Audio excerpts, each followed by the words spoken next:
Sanchez, Mrs. Scanapeko, Present. Mr. Singh,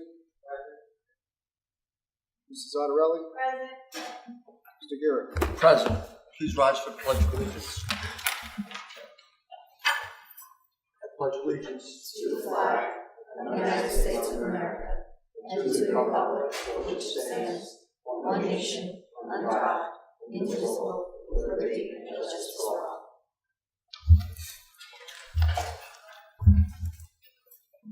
Adequate notice of this meeting has been sent to all members of the Board of Education and to the Virgin Record in accordance with the provisions of the Open Public Meeting Act, Chapter 231, 1975. At this time, I'd like a motion to go into closed executive session to discuss a student issue and matters covered by the attorney-client privilege per NJSA 10-4-6 Open Public Meetings Act.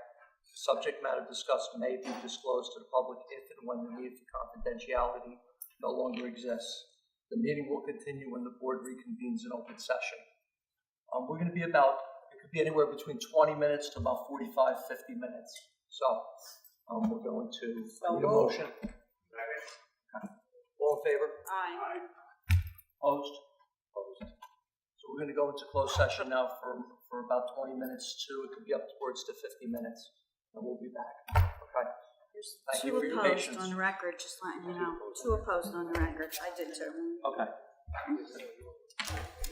Motion to reconvene. It's open session. All in favor? Aye. Opposed? Okay. We're going to go a little out of order with the agenda. We're going to move to the public comment portion now. Okay. I understand that many of you are here to address a recent incident at Franklin School. Although we welcome your input and will consider all comments in our future actions to the extent we are able, note that the board is not legally permitted to discuss or comment on student issues in public, regardless of how we may personally feel. Student matters are strictly and legally confidential. In addition, we acknowledge that the matter has been publicized in social media and has caused our community much distress and divide. The school and board administration and staff are vested with the authority to investigate and assess all student situations so that such matters are handled in an appropriate fashion and all our students are supported emotionally and educationally. Out of respect for the children involved, we strongly request that you limit your comments so as not to discuss the students. Concerns should be directed towards the board and the administration, not the particular children involved. Your cooperation in this regard would be greatly appreciated. May I have a motion to open the meeting to the public? Motion. All in favor? Aye. Opposed? Okay. Residents are requested to state their names, addresses, and subject matter. In the event it appears the public comment portion of the meeting may exceed 45 minutes, the presiding officer may limit each statement made by a participant to 5 minutes duration. Issues raised by members of the public may or may not be responded to by the board. All comments will be considered and a response will be forthcoming if and when appropriate. The board asks that members of the public be courteous and mindful of the rights of other individuals when speaking. Specifically, comments regarding students and employees of the board are discouraged and will not be responded to by the board. Students and employees have specific legal rights afforded by the laws of New Jersey. The board bears no responsibility nor will it be liable for any comments made by members of the public. Members of the public should consider their comments in light of the legal rights of those affected or identified in these comments and be aware that they are legally responsible and liable for their comments. Does anyone wish to be heard? Yes, sir. Could you go up to the podium?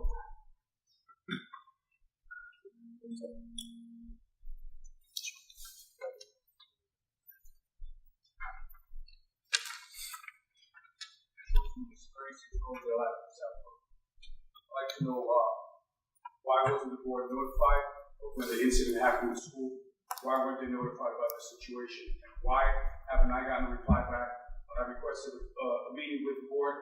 And I still haven't had a meeting with the board. I'd like to know why.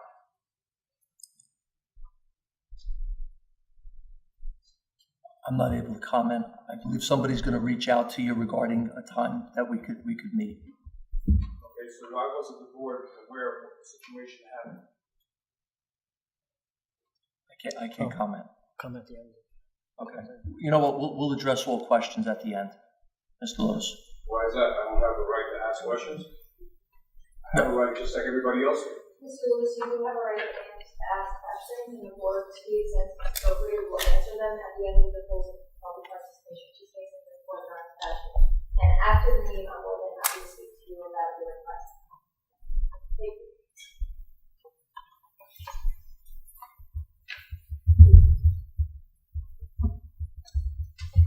My name is Deborah Lewis, and I'm the president of the Southwick Education Association.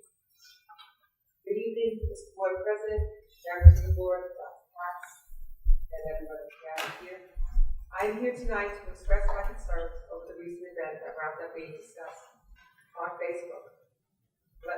Let me remind board members that you are under the New Jersey Code of Ethics for school board members, and I'm quoting 18A 12-24-1. Your role is to confine your board actions, policy making, planning, and appraisal, and to help frame policies and plans only after the board has consulted those who will be affected by them. Furthermore, you have agreed to recognize that authority rests with the Board of Education and will make no personal promises nor take any private action that may compromise the board. If these were school policies and a teacher violated any of these policies, surely that teacher would be disciplined. Violations of the ethics code are serious enough to warrant sanctions for being a board member. The actions by administration and staff that were criticized on Facebook were actions that followed board-approved policy. The comments made or referenced by board were inappropriate, reactive, and violated both the school district's appropriate use of social media policy as well as the ethics code. Teachers have been held to these standards and disciplined in the past. And we feel shouldn't board members also be held to that high standard and also disciplined. Thank you. Thank you. My name is Vidania Lewis, 36 Royal College. I'm not understanding the whole ethnicity of this whole thing. But when it came down to the incident that happened, it has taken 2 weeks to get a response and an action to take place. When the incident initially happened, again, the board was not notified, police was not addressed, they did not call it. So apparently, for the people involved with the whole situation, it was not severe enough. Because there's a policy and there are consequences according to those policies when it comes down to the hit. They will not take place. Everyone in that room knew, and everyone in that room knows. And because we cannot speak of it publicly right now, we know who failed our system, and we know who failed our children.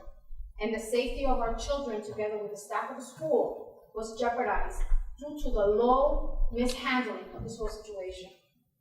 That is how I feel about it. That is not going to change. And the fact that things are getting fixed up now is not going to take away the anxiety, sleepless nights, the time off of school, the time off of work that everyone involved had to take. Because again, it was not severe enough for anyone to have anything done for it at the moment. And it was posted on Facebook, and it's sad that social media can be used for so many things, but when it comes down to speaking of the safety and concerns of our kids, we are limited to what we can do, because if anyone outside of the people involved have something to say to protect and for the safety of not just that child, but every child in the district, they're pinpointed like they did something wrong.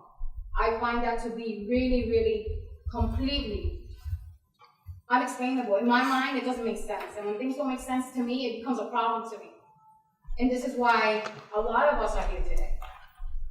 So moving forward, maybe you guys can take in place and change certain things because apparently what is on your books right now did not work. It did not work for 2 weeks. It did not work. We approached the police department. We took our time off. And for people to defend and fight for the rights of my child, and then to be pointed as unethical and out of place because they fight for our kids, that is outrageous. And with that being said, I'm going to be done for now.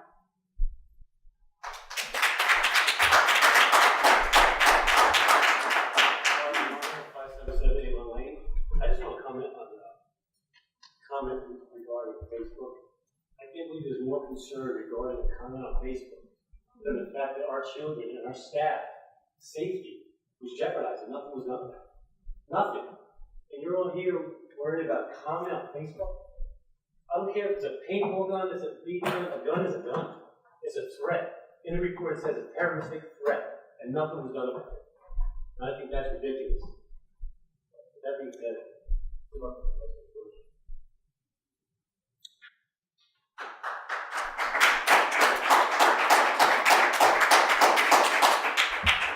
Does anyone else wish to address the board? Anyone else? I have a motion to close the meeting to the public. You have a hand up?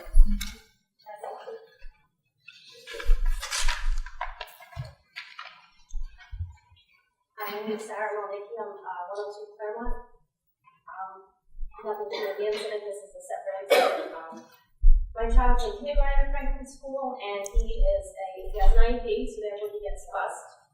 And we have a bit of an issue with the busing. School starts, from what I understand, at 8:45, and the children on my child's bus, which is Route D, shows up at 9 o'clock every day.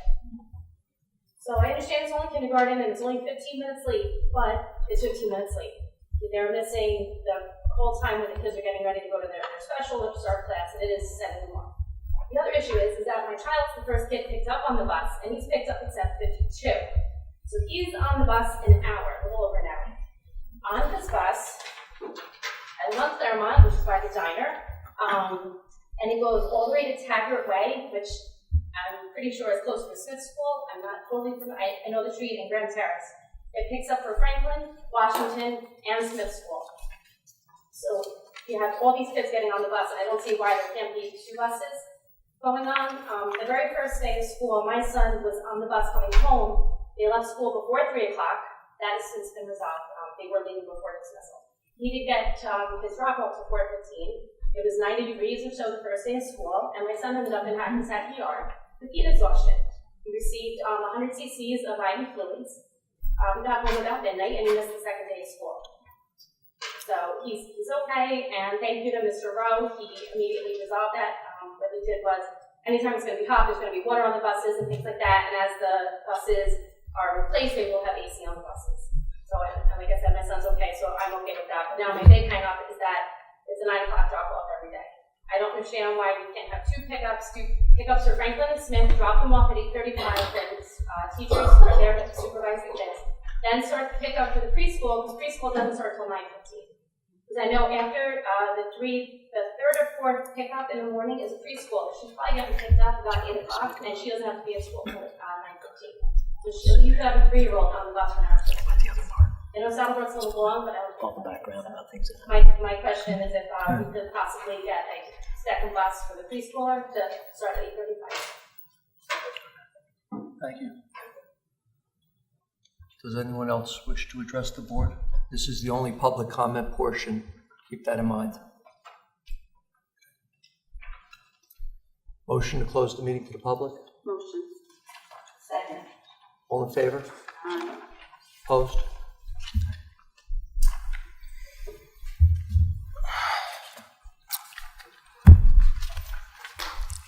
So I'll try to respond to the different comments kind of in one. It's not accurate to say that nothing was done, although as Mrs. Machado indicated, we can't give specifics as to what interventions there were. But the code of conduct was followed, and additional interventions beyond what the requirements in the code of conduct were also put into place. As far as your request for a hearing, I know that Mrs. Galvin spoke to Mrs. Lewis last week and said that we'd be choosing a date tonight and getting back to you after tonight's meeting.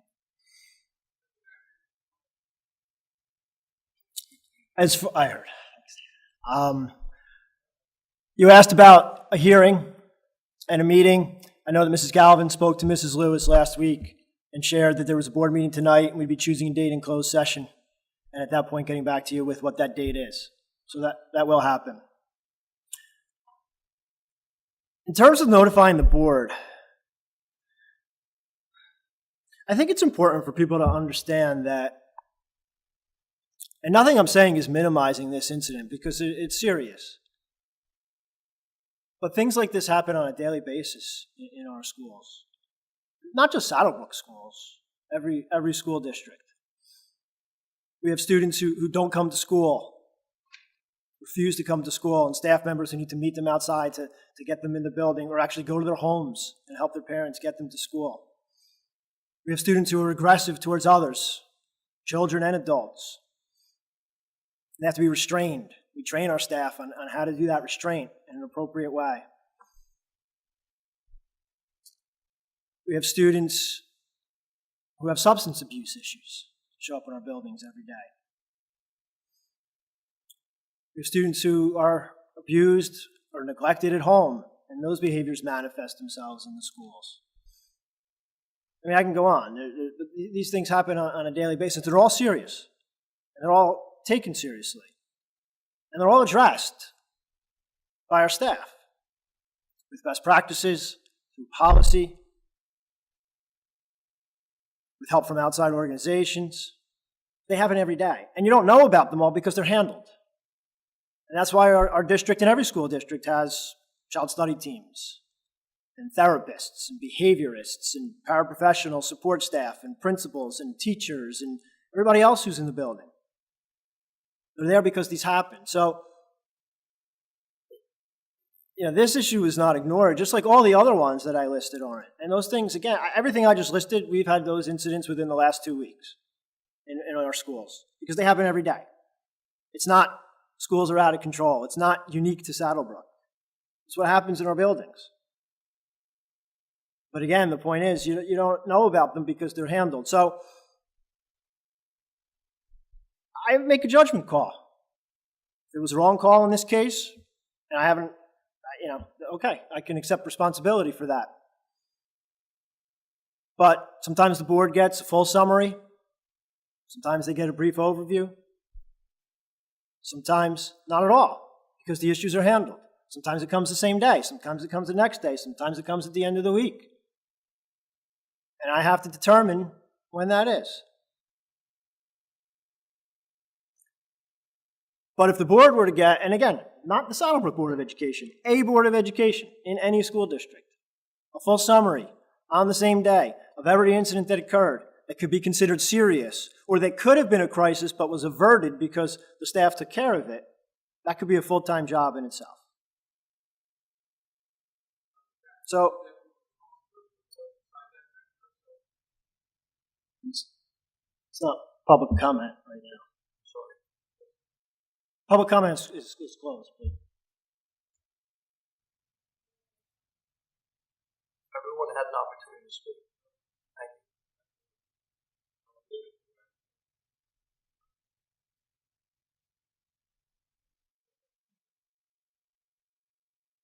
Well, so that's the point.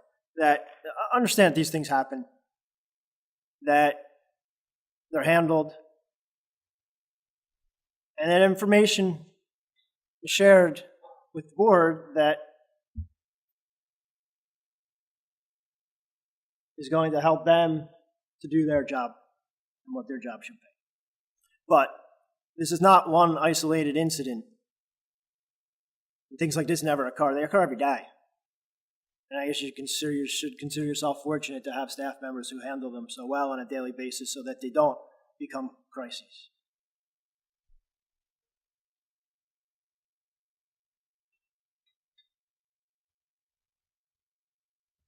Just would like to thank everyone for coming out, and people that made comments, we'll take those comments into consideration. Thank you very much.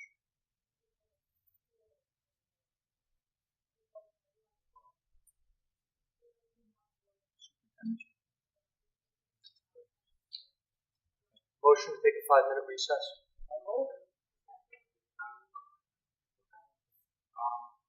Thank you all very much for coming out and comments for the board. I'm nice to get a quarter of the size of the record. But a couple of things that I just think is important for everyone to understand.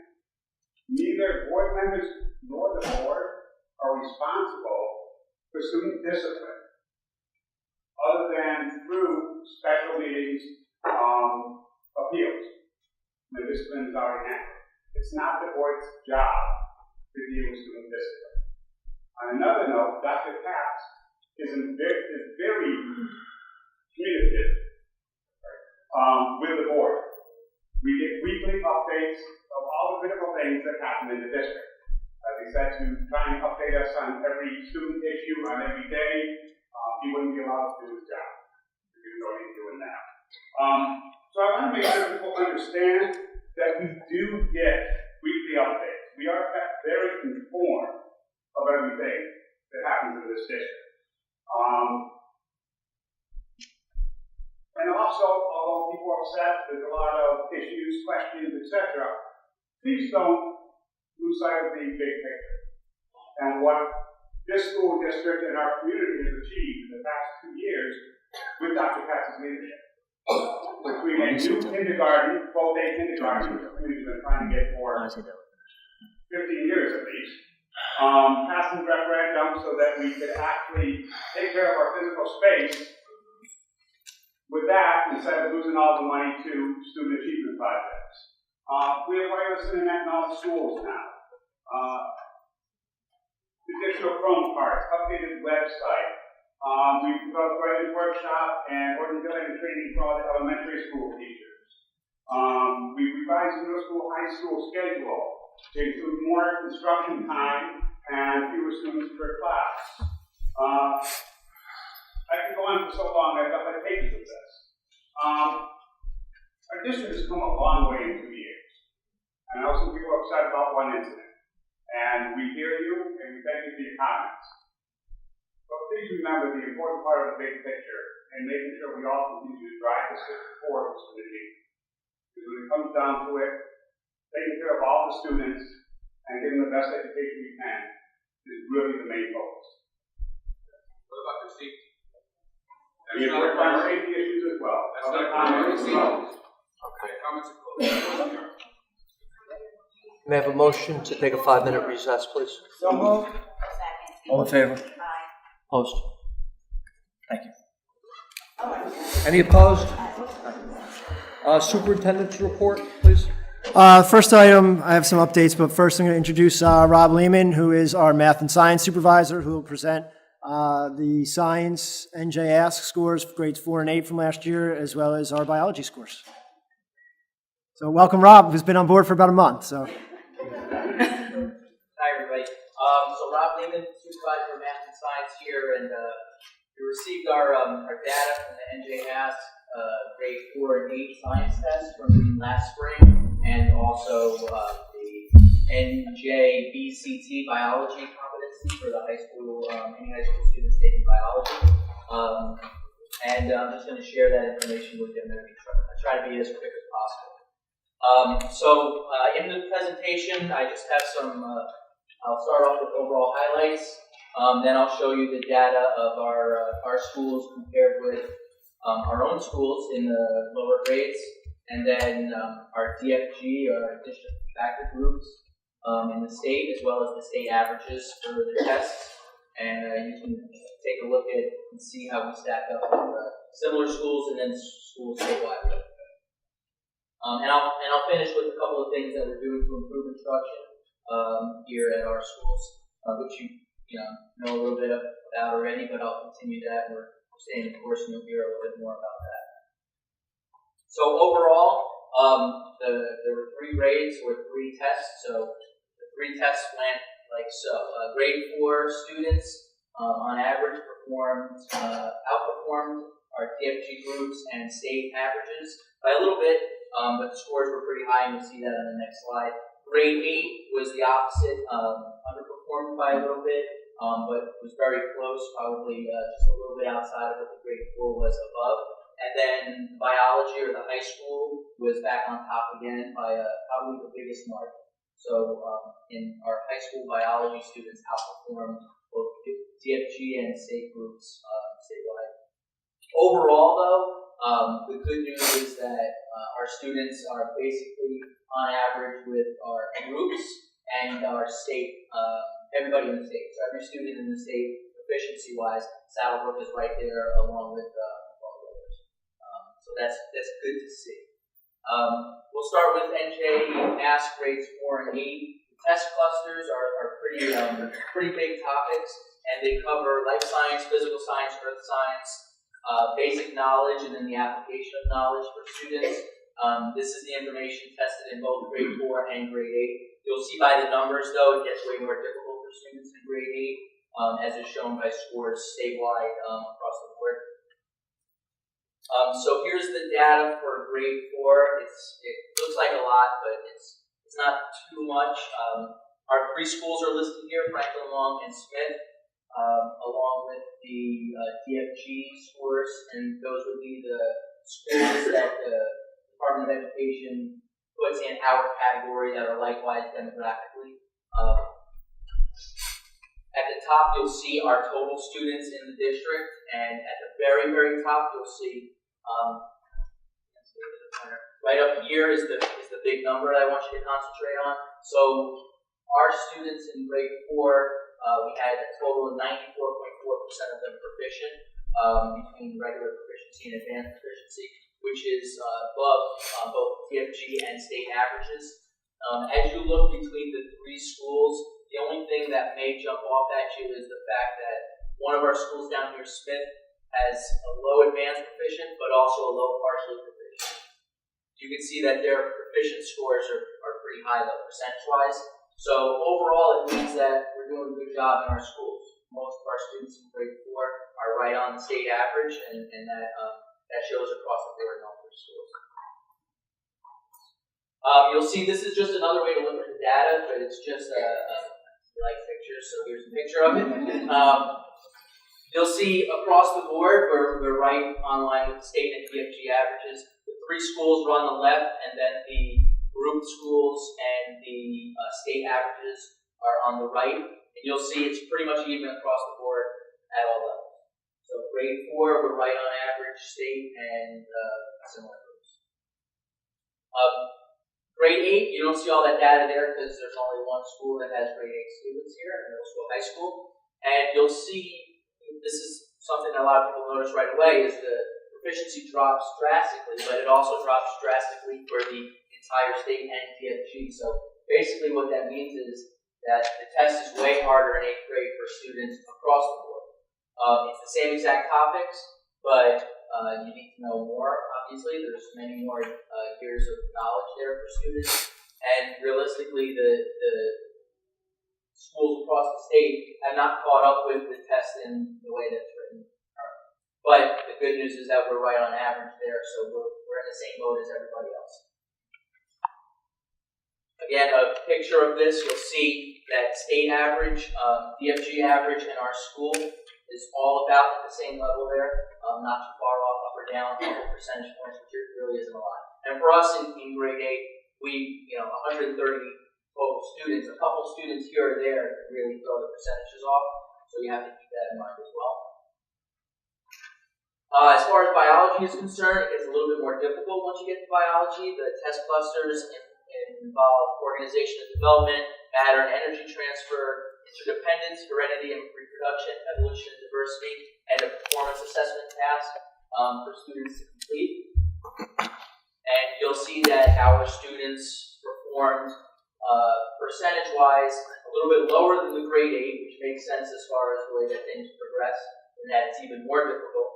But you'll also notice that our group schools that are close to us, we performed almost 12% more proficiency rate than they did.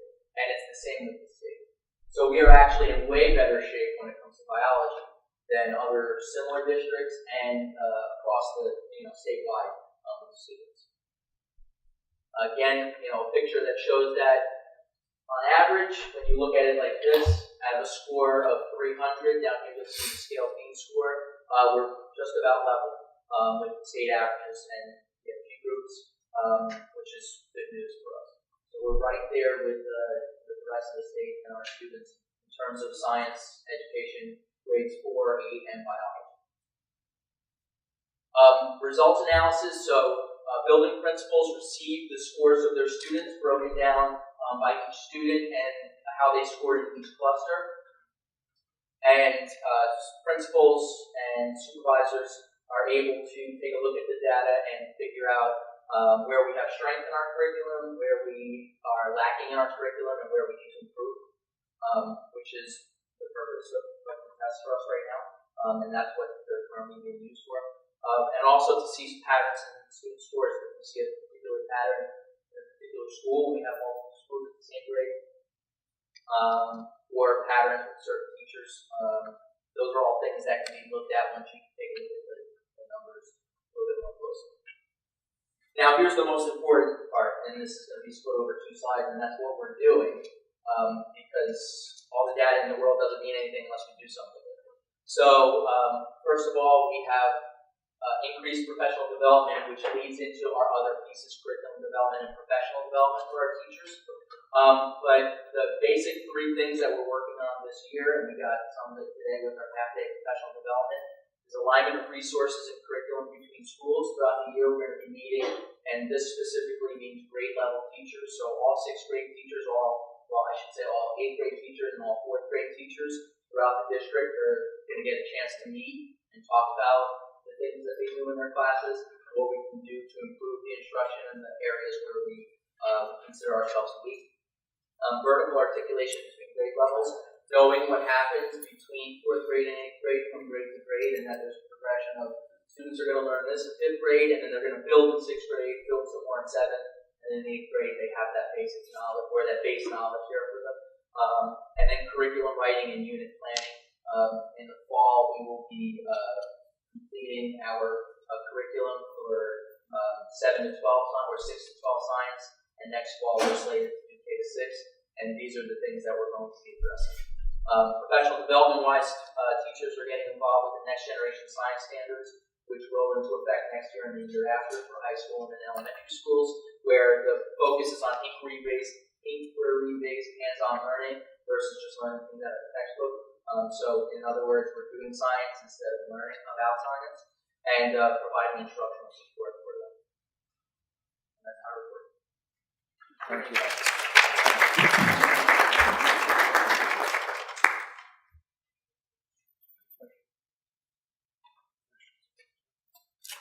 Thanks, Rob. Having only been here a few weeks, Rob is still becoming familiar with our programs and all the data. So putting this together with that lack of familiarity is can be difficult. So we certainly appreciate the presentation and obviously all the efforts that you covered on that last slide. So thank you very much.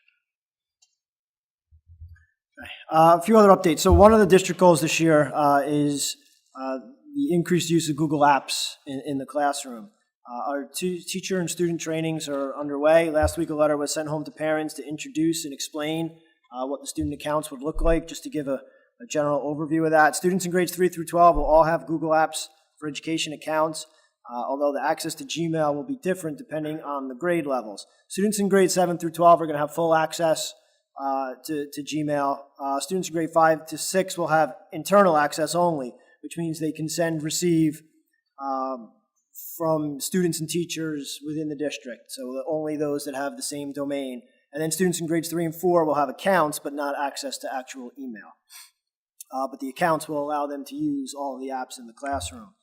And then all of the accounts with email are managed and monitored and filtered through our system, the same system as for anybody else, board members, teachers, any other staff members.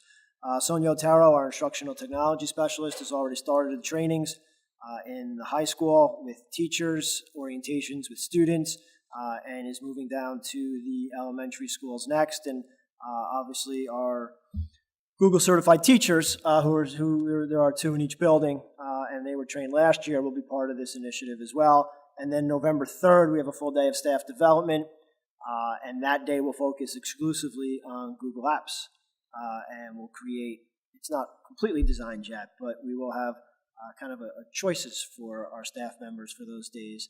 Hopefully select from kind of a menu of trainings all related to Google Apps and provide teachers with an opportunity to choose the ones that would be the most interesting and most relevant to their grade levels and subject areas. I want to congratulate and recognize all of our athletics teams and athletes, as well as the coaches and leaders involved with the athletics program. Just a couple of weeks ago, NJSIAA published a list of all of the schools throughout New Jersey for the 14-15 school year that were disqualification-free, and Saddlebrook was on that list. That's a big deal when we talk about character education in our schools. That's one of the places where students really have the opportunity to put those skills into play. And obviously being disqualification-free in all of our sports and all of our seasons is something worth noting. So congratulations to them, and thank you to all of our coaches for the kind of environment that they're creating on those teams that lead to that. When we had CUSAC last year, we knew we did not pass the instruction and program DPR. We knew the Department of Ed would be coming back to look at that. And again, that was, as a reminder, that was because our curriculum guides were not up to date with most current standards, and that's something that's been discussed for really the last few years. They will be coming back, the Department of Ed will be coming back on December 2nd. So that's the date of our visit. Rob, along with Christine Steiner, will really be hosting them that day. But with last month's adoption of all of the model curriculum from the state, we should receive a passing score and be in full compliance with CUSAC after that. Some park information. We received a memo from the Department of Education last week that districts can expect to have access through Pearson's platform to our student, school, and district level data in mid-November. Student score reports for home will be mailed in mid-November to districts from the state, so we'll be receiving them in mid-November. And then dissemination to families will occur very soon after that, as long as it really takes to organize those reports and put together the mailing to get home. But the best, all it is mid-November, so there are no dates. They've released a lot of information, too, for parents, resources for parents on how to read those score reports and interpret them, and that'll be posted up on our website as soon as that information is sent home. On October 23rd, Park is going to be releasing a full set of questions from each grade and each subject area that was tested as well. So they'll be giving actual text passages from the 2015 test. So we'll have an opportunity to see that. They'll also include student work, scoring rubrics, and annotations from scorers. So all of that information. Last year it was really blind preparation. This year hopefully we'll be much more informed as to what the test looks like, how our students did, why they fared that way, and then how we can improve on that moving forward. And then the last item is just a reminder that the PTOs are co-sponsoring Candidates Night tomorrow for the Board of Ed at 7 o'clock, and it's here in this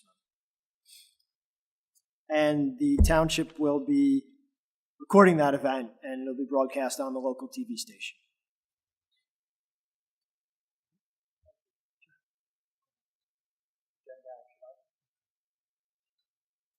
Section A is all items that are based on IEPs or new situations that have arisen and require additional services. Mr. Rowe, as usual, has provided an explanation for all of those.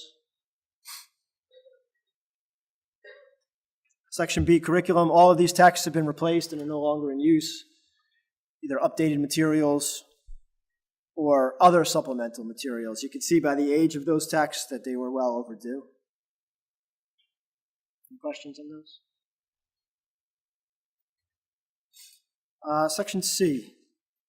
When you look at the workshops, obviously you'll see one that stands out, INRS training. This is part 2 of a 2-part series. All the staff members who participate in INRS went last spring to the first part, and this is the second part, and really the effort is to infuse more efficiency and consistency and best practices across the district into the intervention teams at each of our schools. So having people attend together, not only to get this information, but to do it together, obviously provides benefits so that everybody who's serving on these teams in all of the schools have the same information and the same training. Item 3, just to clarify, it gives an address, but it doesn't state what that is. That's the Coolidge School building. If people are not sure what that is, which has been leased to the township from the school district, kind of ongoing now. Number 5 is an annual approval. This is completed by Mr. Karati and Mr. Soroki each year, and then submitted to the Department of Ed. And it's also part of our CUSAC review, and it's a facilities checklist. Again, it's completed within the first few days of school to make sure that the schools are secure and safe. Item number 5 is self-explanatory, but those are the ROD grants. So the state contributes 40% of the actual cost. The district covers 60% of the actual cost. That is our share being transferred into the account so that the payment is there. Number 6 is the lease purchase, which is budget, part of our annual budget and our technology lease.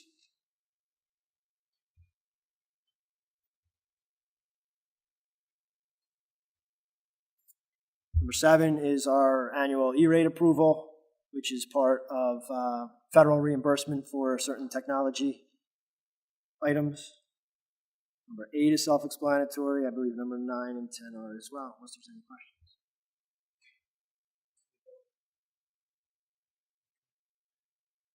Policy. Ms. Scannapieco, has that, or would you like me to? Okay, do you want me to go through each policy and talk about the changes? Okay, I can do that. The first two policies, 3322 and 4322, are similar. The 3s are teaching staff, the 4s are support staff, and the change is really that these were updated because of constantly changing methods for communication. So the revisions included text messaging, posting on social media sites, and the devices of which communications are made, such as tablets or other new and emerging devices. So really it was just an update on what are acceptable times and locations for teachers and staff members to be texting and posting on social media sites. 5330, administration of medications, the changes there. There was a law passed that went into effect this school year with regard to epinephrine and anaphylaxis. The new law says that, first of all, schools are required to have a supply of epinephrine injectors in secure but unlocked and easily accessible locations. We do have that in all of our schools at this point. But really, the change in the law is that it permits a nurse or any trained designee to administer an EpiPen to any student, even if they do not have a known history of anaphylaxis, if they believe in good faith that the student is having a reaction. So that any student, whether documented or not, if they're in an anaphylaxis reaction, would receive an EpiPen treatment. So this policy is updated to reflect that new law, as well as the regulation. Screening for dyslexia, this was a law that went into effect about 2 years ago, that all students in K through 2 need to be screened.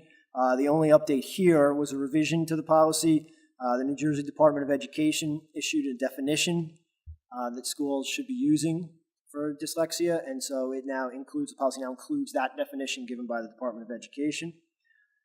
Suspected gang activity, that policy was revised to include, again, a state definition of what a criminal street gang is, and also document the required administrators' gang training. Administrators in all school districts are required to participate in gang training. That's not a new law, but the policy just now reflects that law. There's an update to a transgender student policy, and this was revised to include more detail with provisions for determining accommodations for transgender students.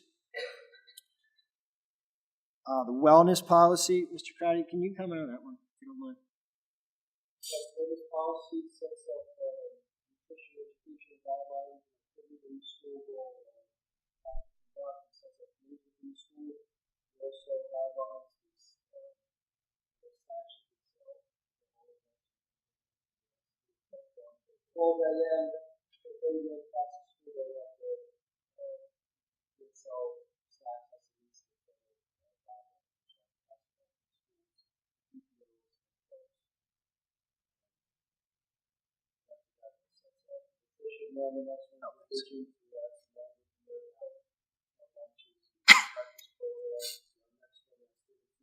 Charges. There's a new policy to put something on the books how to deal with delinquent accounts and sets days up for notifying the parents and once they're paying the money, what you're going to do with that. to agree. Thank you. And then the last one, opening exercises. There was previously in the policy a requirement that a parent of a student who objects to saluting the flag would have to submit a written statement of their conscientious objection. That portion was removed so that parents do not need to submit a written statement because that is something that could be constitutionally challenged. So it was removed.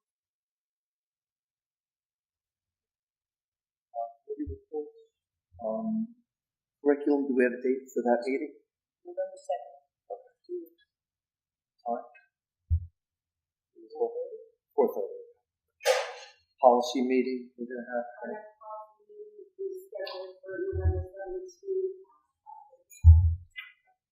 Holding your grounds, anything? Very good, thank you. Any old business? Old business? New business? May I have a motion to recess to close executive session to discuss personnel, contract negotiations, and matters covered by the attorney-client privilege per NJSA 10-4-6, except Open Public Meetings Act. Subject matter discussed may be disclosed to the public if and when the need for the confidentiality no longer exists. Action may be taken when the board reconvenes in open session. Motion? All in favor? Opposed? Thank you for coming out tonight. Appreciate it.